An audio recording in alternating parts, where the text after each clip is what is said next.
कि भाई दूज के दिन, इस दीपावली के बाद जो भाई दूज आती है, इस दिन अपने भाई का हाथ पकड़कर जो बहन यमुना जी में डुबकी लगाती है, उस भाई और उस बहन को कभी यमराज के पास नहीं जाना पड़ता, मतलब नरक नहीं जाना पड़ता। इसे यम द्वितीया भी कहते हैं। इस भाई दूज को क्या बोलते हैं? यम द्वितीया। आपको पता है यमुना जी किसकी बहन है?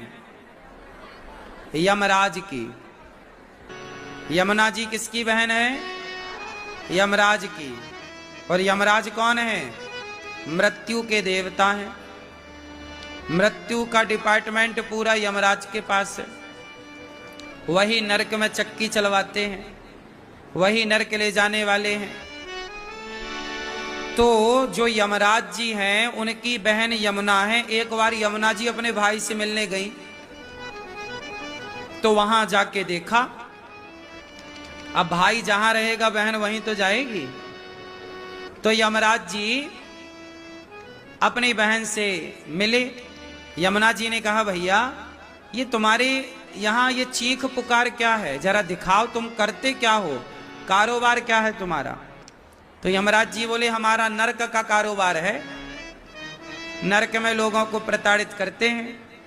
यमुना जी बोली, चलो घुमाओ जरा अपना नरक। तो जब यमुना जी घूमने गई तो वहां रौरव, महारौरव, अंध्रता, मिश्र, कुंभी पाक ऐसे नरक थे। कोई तेल की कढ़ाइयों में तला जा रहा है इंसान, जैसे आप लोग मछली वछली तलते हो ना, मुर्गा वुर्गा, ऐसे ही आपको भी तला जाएगा।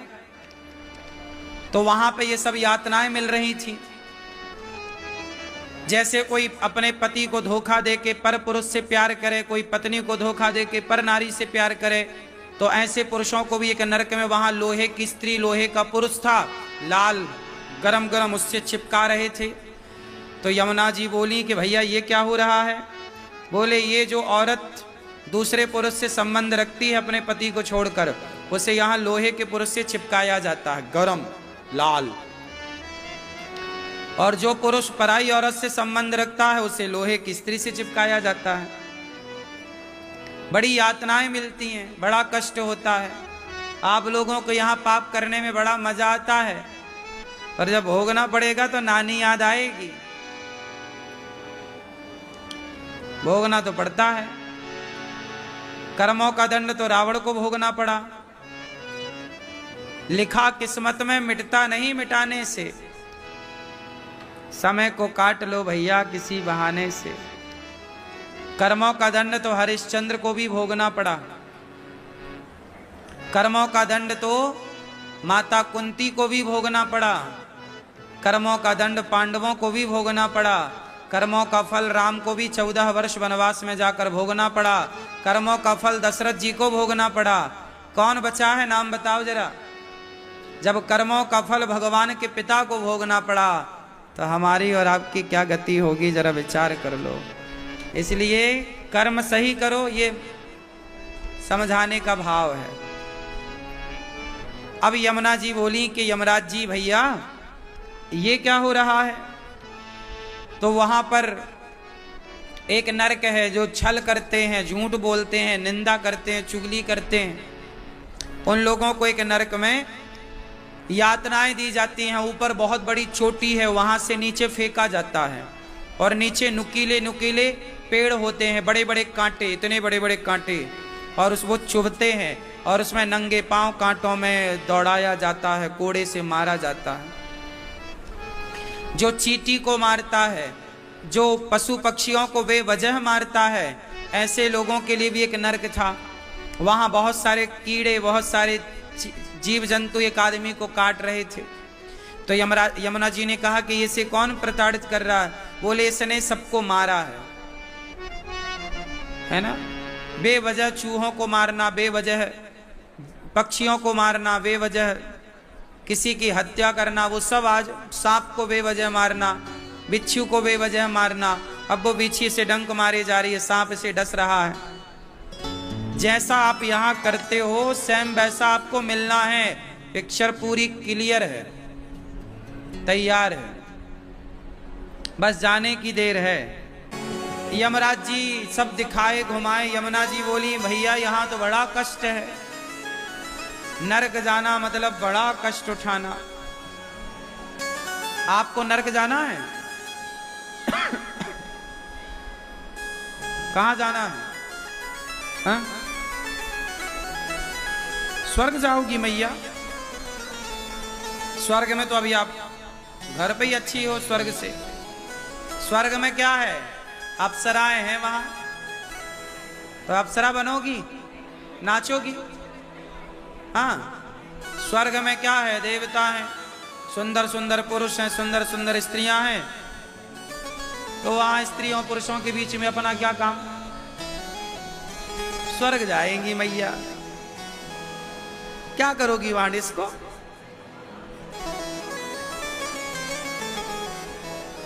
स्वर्ग वर्ग नहीं जाना अपने को। हम लोग कहां चलेंगे? अपने को हम लोग कहां चलेंगे? कहां?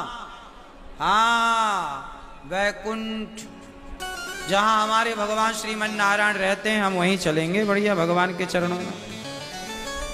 इसी को कहते हैं मोक्ष। और मोक्ष से भी बड़ा है भगवान के चरणों में प्रीति, प्रेम। प्रेम जहां भगवान का मिले वहीं रहो। संसार में मिल जाए भगवान के चरणों की प्रीति तो यहां रहो, भगवान के धाम में मिले तो भगवान के धाम में रहो। भगवान के चरणों में प्रेम बना रहे। स्वर्ग वर्ग न जाना, घाटे में पड़ जाओगी। वहां पर आपको नचाएंगे सब, आप अप्सरा बन जाओगी, सुंदर बन जाओगी और नाचो फिर वहां। यहां भी नाचती नाचती, वहां भी नाचती नाचती, फिर फर्क क्या पड़ा? मतलब क्या निकला?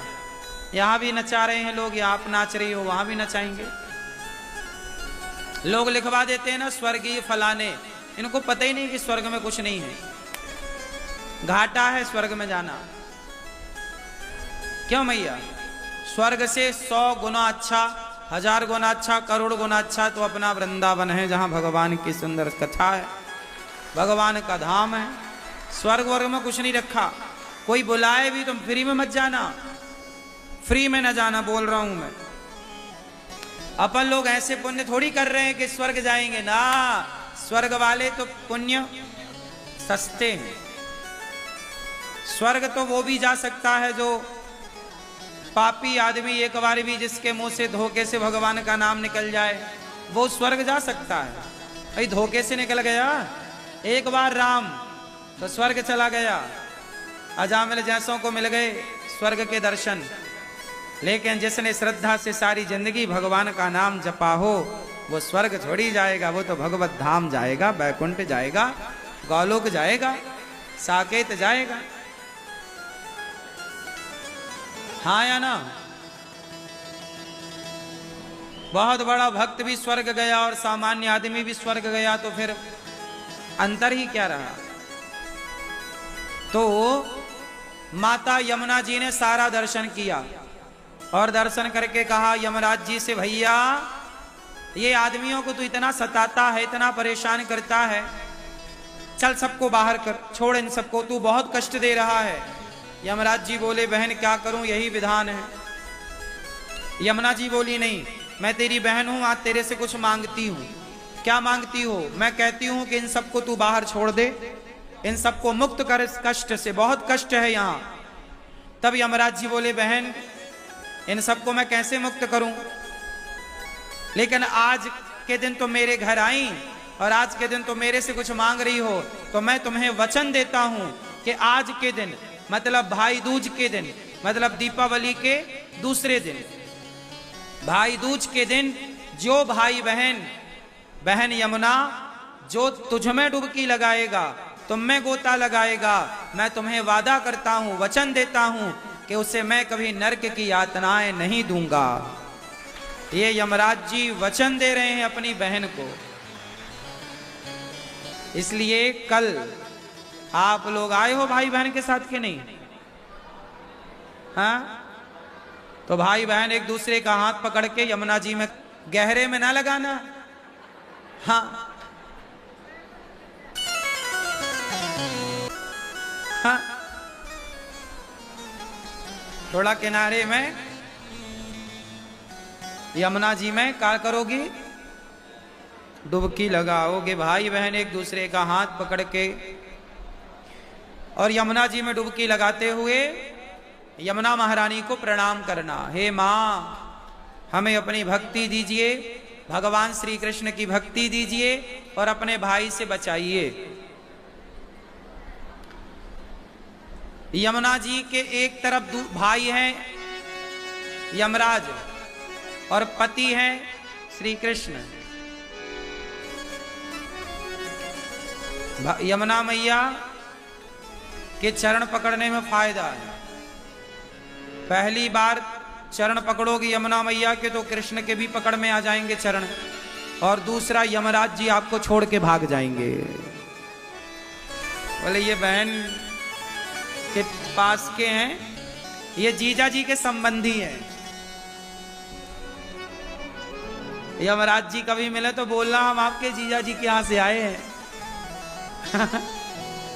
कहां से आए हैं? यमराज जी के जीजा जी कौन?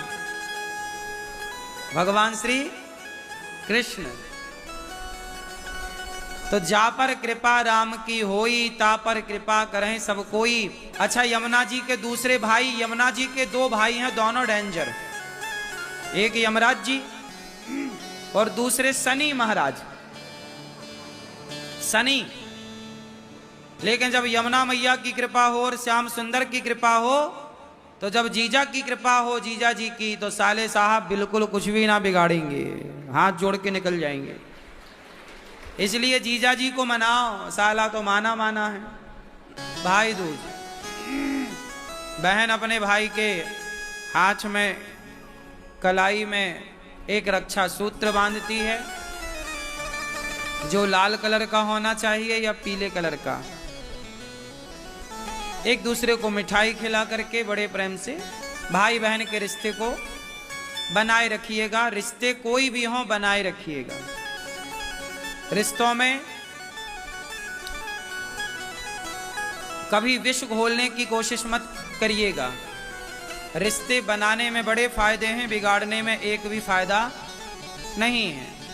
शंकर जी की पूजा तो सब करते हैं, लेकिन आपको एक बात स्पष्ट कह दूं, पूजा करने से काम ना होगा। कृष्ण की आप कितनी पूजा कर लो, काम ना बनेगा। कृष्ण की पूजा करने से पहले कृष्ण की कही गई बातों पर अमल करना सीखो। कृष्ण ने जो कहा है भगवद गीता में, भगवान शिव का जो स्वभाव है, जब तक शिव का आचरण, कृष्ण का आचरण जीवन में नहीं उतरता, तब तक पूजा मात्र से कल्याण ना होगा। आप क्या कृष्ण की बताई गीता पर चल रहे हैं? क्या उस मार्ग पर चलने को रेडी हैं? आप मार्ग पर तो चल नहीं रहे हैं और कृष्ण का नाम जप रहे हैं, कृष्ण की पूजा कर रहे हैं। क्या होगा इससे? कोई बेटा अपने बाप की बात ना माने और बाप का नाम जपे, बाप बाप बाप बाप बाप, पिता पिता पिता पिता पिता पिता पिता, तो पिता की माला जपने से क्या होगा? क्या पिता की बात मानोगे? अच्छा, पिता कब खुश होगा? जब पिता पिता का माला जपा जाए तब, या पिता की बात मानी जाए तब?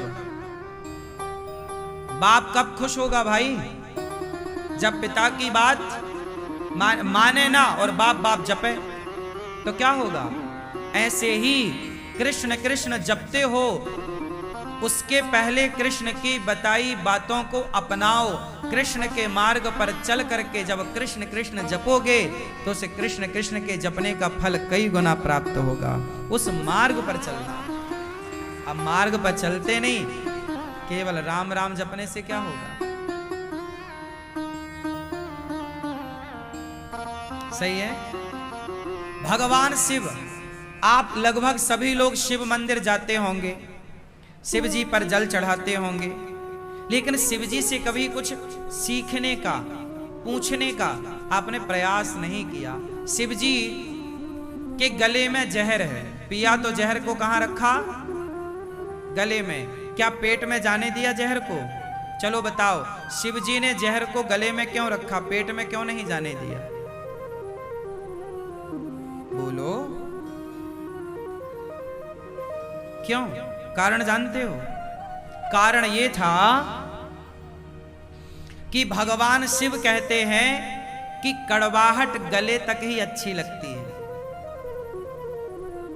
गले का मतलब शब्दों का, बातों का कड़वा होगा चलेगा, दिल का कड़वा होगा नहीं चलेगा। इसलिए गले तक ही कड़वाहट रखो।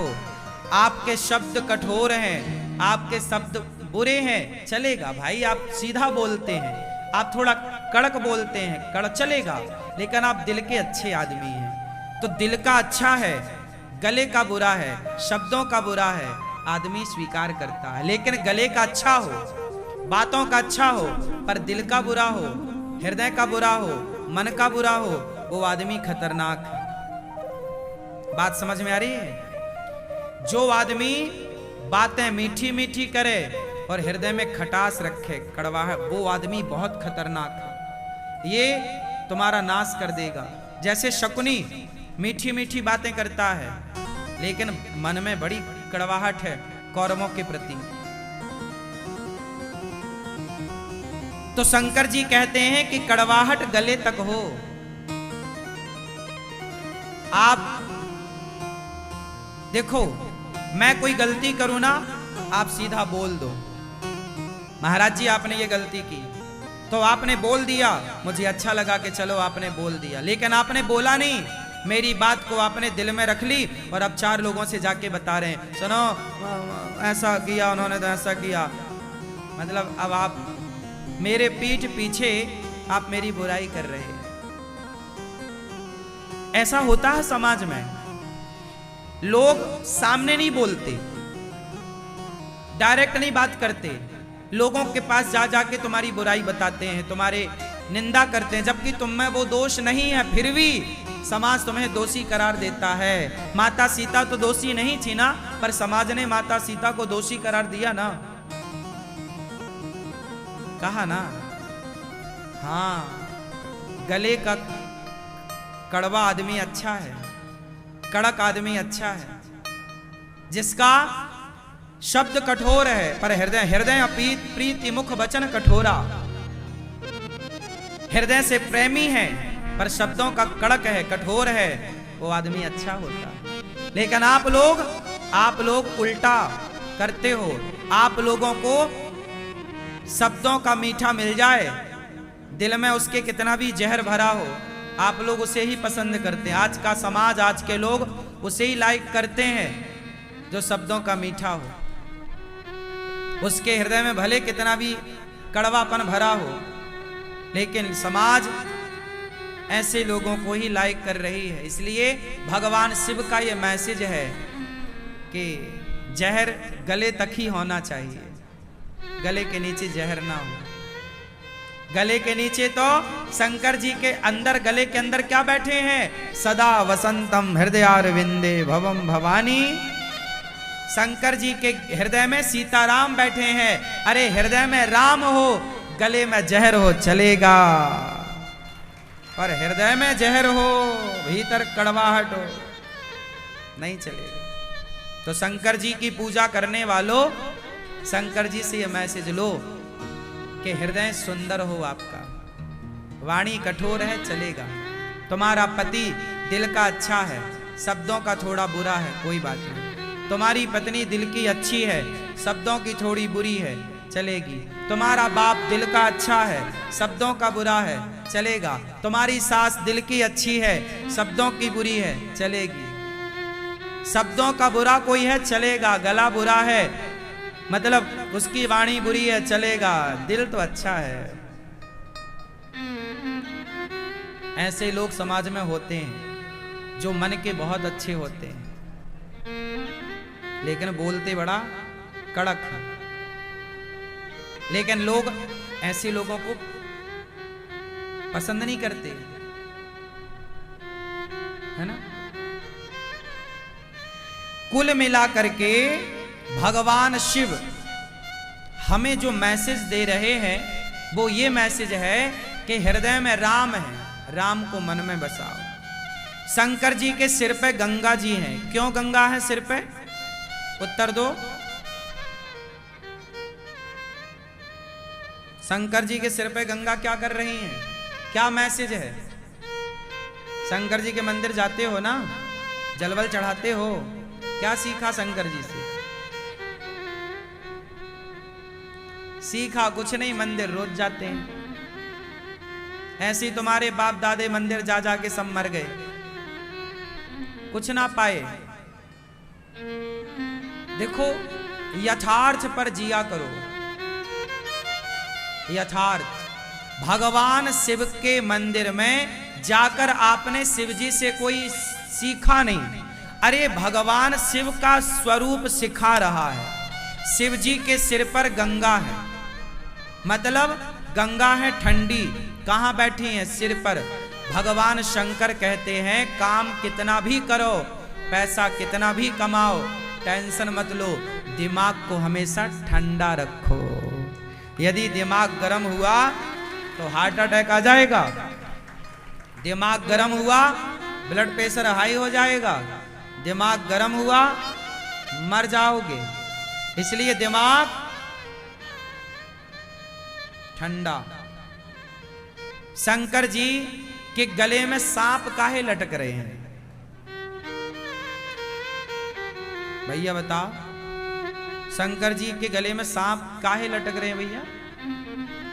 क्या मतलब, क्या मैसेज है आपके लिए? शंकर जी के गले में सांप इसलिए लटक रहे हैं क्योंकि सर्प जो है, सांप को क्या बोलते हैं? काल, मौत है, मृत्यु। सांप दिख जाए मतलब मौत दिख गई। काल अव्याल मुखग्रास त्रास निर्णास हेतवे। सांप को काल कहते हैं। क्या बोलते हैं? काल, मतलब मृत्यु।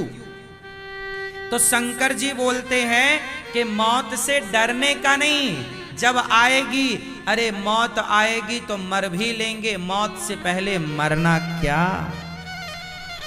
आएगी तो मरेंगे। कुछ लोग डरते हैं हम मर ना जाए महाराज, मर ना जाए। क्यों? काहे ना मरोगे? मरोगे।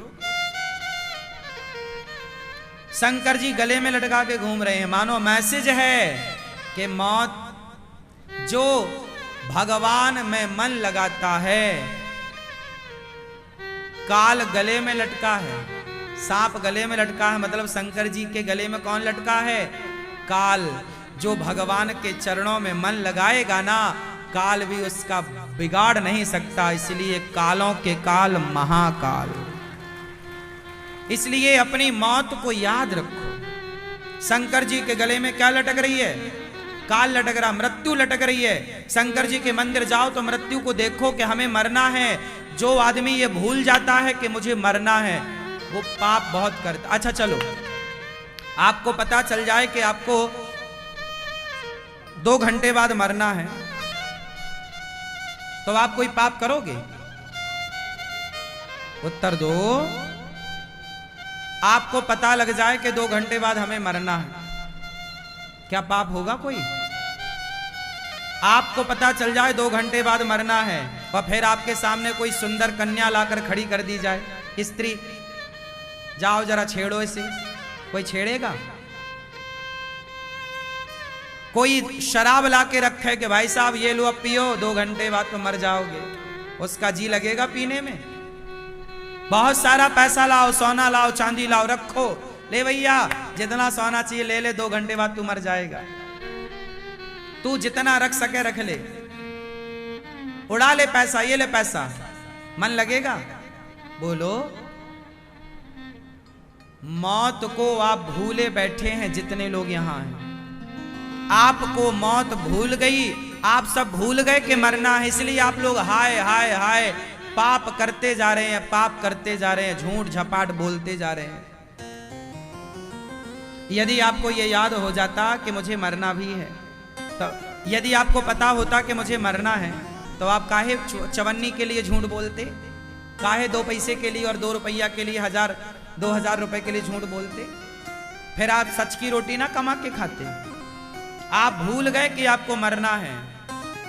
क्यों भैया, क्या भूल गए आप? आपसे पूछ रहे हैं, काली मुच्छों वाले पंचायती भैया। नहीं बताओगे? सुनो, शंकर जी के गले में क्या लटक रहा है? आप भी याद रखो कि हमारे गले में मृत्यु लटक रही है, कभी भी हम मर सकते हैं। इसलिए शिव जी ये सिखाते हैं, भैया पद प्रतिष्ठा पैसे में इतने उन्मत्त ना हो जाना कि अपनी मौत को भूल जाओ। तुलसीदास जी कहते हैं, दो बातन को भूल मत, जो चाहे कल्याण, नारायण एक मौत को, दूजे श्री भगवान। अपनी मृत्यु को और अपने भगवान को सदा याद रखना चाहिए। तो शिव जी के मंदिर जाओ तो मौत भी दिख रही है शंकर जी के गले में। वो याद रखो कि मुझे भी मरना है, ज्यादा पाप ना करो, मरना है। भूल गए? आप सब भूल गए कि नहीं? आपको ऐसा लगता हमें तो कभी मरने नहीं पड़ेगा। नहीं साहब, सबको मरना पड़ता है। इसलिए बच के रहना रे बाबा, जैसी करनी वैसी भरनी, आज किया कल पाएगा। और चढ़ता सूरज धीरे धीरे ढलता है, ढल जाएगा। गर्मी तो सूर्य की भी नहीं टिकती, तुम्हारी क्या टिकेगी? अकड़ तो रावण की नहीं चली, तुम्हारी क्या चलेगी? अच्छे अच्छों की अकड़ माटी में मिल गई। घमंड, भगवान शिव के गले में जो सांप लटक रहा है वो यही प्रतीक है कि धन कितना भी पा लेना भैया, हमारे शंकर जी तो सोने की लंका बना के चेला को दे देते हैं, तू ले जा। ये लंका कोई रावण के बाप की छोड़ी थी, ये लंका तो भगवान शिव ने बनाई थी ना अपने लिए। बाद में रावण को पसंद आ गई, ये गृह प्रवेश कराने गया, पसंद आई तो दक्षिणा में वो लंका ही मांग ली। शंकर जी तो ठहरे, दानी ले जा। और खुद रह रहे हैं पहाड़ में, और चेला रह रहा सोने की लंका में। ऐसे शंकर जी गले में सांप लटकाए हैं। सुन ले रावण, रावण ने शंकर की पूजा तो करी पर शंकर को समझा नहीं। काश समझ लेता नालायक कि शंकर जी के गले में सांप लटक रहा है, वो काल है। रावण तो भूल गया, शिव का दर्शन करता है पर शिव के गले में पड़ा हुआ सांप का, काल का दर्शन नहीं करता कि हम सब के सिर पर काल नाच रहा है। काल अब्याल मुखग्रास, मौत सिर पे नाच रही है सबके। इसलिए सुधर जाओ, छोड़ दो। लाख आंख से देख रहा है तुझे देखने वाला, सच की खेती कर ले चतुर नर, समय गुजरता जाता मेरे मालिक की दुकान में सब लोगों का खाता। अच्छी करनी कर लो रे भैया, कर्म न करियो काला, लाख आंख से देख रहा है तुझे देखने वाला। मौत नाच रही है। आप लोगों के जो बाल पक गए ना, काहे पक गए? काहे पक गए? मौत। अच्छा ये बताओ, आप कितनी बार मरते हो? आप कितनी बार मरते हो? अभी जब से आपने जन्म लिया तब से एक आध बार मरे? नहीं नहीं आप? हाँ, इन्होंने कही पते की बात सुनो। जिस दिन हमारा जन्म हुआ उस दिन से लेकर आज तक हम हर क्षण, हर मिनट, हर घंटे, हर सेकंड मर ही तो रहे। तुम्हारा लड़कपन मर गया तब तो जवानी आई। वो लड़कपन का छोटा सा शरीर कहां गया? मर गया। बचपन की फोटो देखना, तुम इतने से थे, मर गया वो शरीर, तो जवानी आ गई। जवानी मरी, बुढ़ापा आ गया, बुढ़ापा मरा, बाल पक रहे हैं। बुढ़ापा मर रहा है, बाल पक रहे हैं। बुढ़ापा अब जर्जरता की ओर ले जा रहा, जर्जर, अत्यधिक बुढ़ापा। और ऐसे करते करते आपको पता ही नहीं चला कि कब आपकी जवानी चली गई, कब लड़कपन चला गया। बताओ, लड़कपन मरा के नहीं? जवानी मरी के नहीं? बोलो, बुढ़ापा मरा के नहीं? हाँ, तो तुम रोज तो मर रहे हो, एक दिन फाइनल मर जाओगे। तो काल गले में जो सांप लटका है शंकर जी के, वही तो कह रहा है कि भाई भूल मत, सांप लटक रहा है, काल। इसलिए हर क्षण भगवान को याद करो, हे प्रभु मैं आपको कभी भूलूं नहीं, पता नहीं कौन सी श्वास अंतिम हो, इसलिए हर श्वास में प्रभु का स्मरण होना चाहिए, हर क्षण का सदुपयोग होना चाहिए, हर क्षण का, हर श्वास का एक सही उपयोग होना चाहिए। समाज की सेवा कर लो, भले काम कर लो, सांसें खत्म हो रही हैं। शंकर जी के गले में लटका सांप इतना मैसेज दे रहा है, लेकिन आदमी जल चढ़ा के भाग आता, सीखता कुछ नहीं है। गाय को ही माता क्यों कहा जाता है, बकरी माता क्यों नहीं, भैंस माता क्यों नहीं? भैंस और बकरी भी दूध देती है, तो गाय ही माता क्यों? ठीक है, वो भैया मैया चश्मा वाली मैया बताओ, मेरी माँ, गाय को माता इसलिए कहते हैं कि गाय का जो दूध है, उस दूध में कई बार माता का दूध बच्चे को नहीं पचता, जहां डॉक्टर कह देते हैं कि आप अपना दूध मत पिलाना, जहां मां का दूध नहीं पचता बच्चे को, वहां गाय का दूध, शुद्ध देसी गाय का दूध वो बच्चा पचा लेता है, जबकि भैंस का दूध बच्चा नहीं पचा पाता, मोटा गाढ़ा होता है, जबकि गाय का दूध पतला होता है। बकरी का दूध और भैंस का दूध और गाय का दूध, तीनों दूधों को आप चेक करवा लो, चेक करवाओ तो ज्यादा गुणवान गाय के दूध में ज्यादा गुण है। गाय में ही समस्त तीर्थों का और देवी देवताओं का वास है। समुद्र मंथन हुआ था तो पहले नंबर पर हलाहल विष निकला था, जिसे भगवान शिव ने पिया था। फिर समुद्र मंथन हुआ तो दूसरे नंबर पर गौ माता प्रकट हुई थी समुद्र मंथन से। तो गाय समुद्र मंथन से प्रकट हुई है, हाँ या ना? गाय में समस्त देवी देवताओं का वास है। गाय भगवान के भीतर बसती है, भगवान गाय के भीतर बसते हैं। इसलिए भगवान जब आए तो विप्रधेनु सुर संतहित गाय की रक्षा के लिए आए। गाय में वो सारे गुण हैं जो एक माँ के गुण होते हैं, उस दूध में वो सारे गुण हैं। और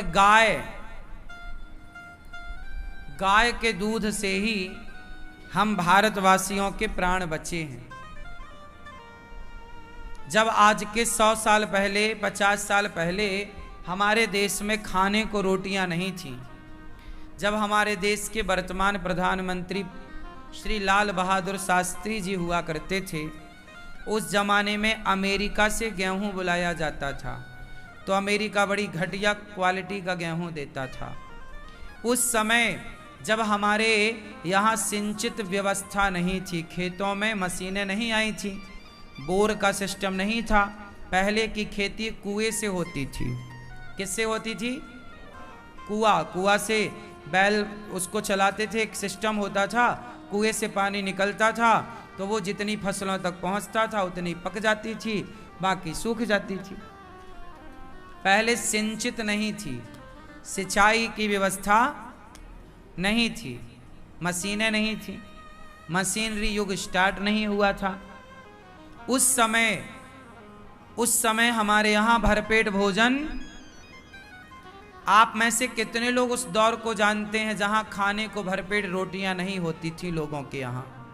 कितने लोग उस दौर को देखे हैं? जो देखे हैं वो हाथ उठा सकते हैं। भैया आपने देखा है जब भरपेट भोजन नहीं था लोगों के पास?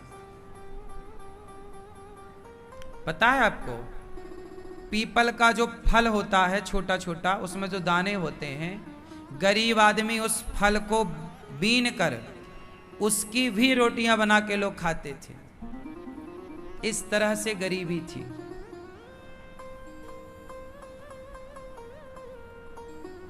अन्न के एक दाने की भी लोग कदर करते थे उस समय।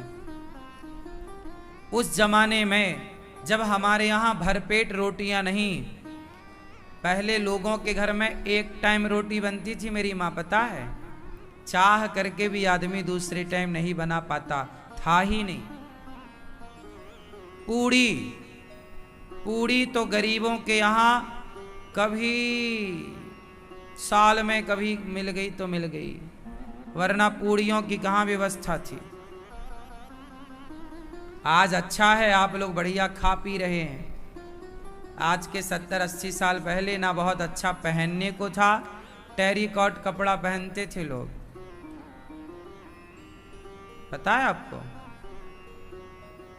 ना अच्छा पहनने को था, ना अच्छा खाने को था।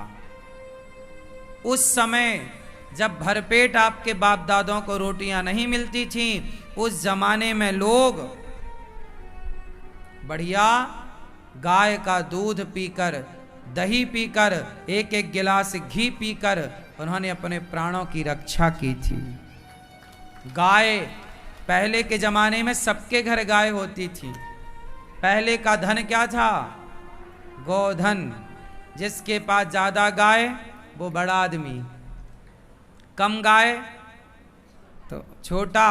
और जो बिल्कुल गरीब होते थे वो बेचारे बकरियां पालते थे। गाय, गौधन, गजधन, बाजधन, जो बड़े आदमी होते थे गौधन, ज्यादा गाय, 20-50 गाय हैं, 100 गाय, मतलब बहुत बड़े आदमी हैं, 100 गाय हैं। 1-2 गाय जिसके पास होती थी वो अपना गुजारा तो करते ही था, लेकिन गांव में बड़ी शान उसकी होती थी जो ज्यादा गाय होती थी। ऐसा था गौधन। इसलिए नंद बाबा के 9 लाख गैया थी। नंद बाबा की कितनी गैया? भगवान श्री कृष्ण की कितनी गाय? 9 लाख। कृष्ण की खुद 9 लाख गैया हैं। इतनी गाय की सेवा करने वाले का नाम गोपाल पड़ा। गो का पालन करने वाले जो, उनका नाम गोपाल है। क्या नाम है? वो गाय जो हमारे बाप दादों का पेट भरती थी। पहले के जमाने में जंगलों में साधु संत होते थे। बोलो हाँ। तो जंगलों में थे भैया, तो वो कहां से गेहूं पिसाते रहे होंगे, कहां चावल ढूंढते रहे होंगे? भाई जंगल में तो चलो, गांव शहरों में तो सब व्यवस्थाएं